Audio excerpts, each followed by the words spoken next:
হাঁপানিয়া হাসপাতালে স্ত্রীকে ডাক্তার দেখানোর পর বাড়িতে ফিরে যাওয়ার সময় দুর্ঘটনার কবলে পড়ল স্বামী স্ত্রী।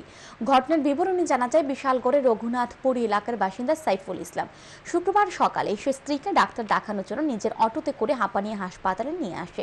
হাঁপানিয়া হাসপাতালে ডাক্তার দেখানোর পর স্ত্রীকে নিয়ে পুনরায় সে নিজের বাড়ির উদ্দেশ্যে রওনা হয়। বিশালগড়ের রঘুনাথপুর এলাকায় রাস্তায় বাঁক নিতে গিয়ে সাইফুল অটোর নিয়ন্ত্রণ হারিয়ে ফেলে, ফলে যাত্রীবাহী অটোটি খাদে পড়ে আহত হয় দম্পতি। ঘটনার খবর পেয়ে বিশালগড় দমকল বাহিনীর কর্মীরা আহতদের উদ্ধার করে বিশালগড় মহকুমা হাসপাতালে নিয়ে যায়। আহত সাইফুল ইসলাম সাংবাদিকদের মুখোমুখি হয়ে জানায়, রাস্তায় বাঁক নেওয়ার সময় অটো খাদে পড়ে যায়, ফলে ওনারা আহত হন।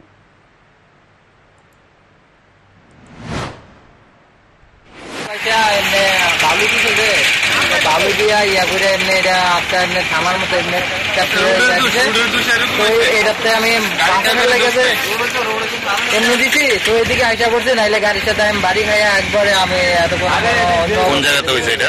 এইখানে নাম কি জায়গাটা? রঘুনাথপুর।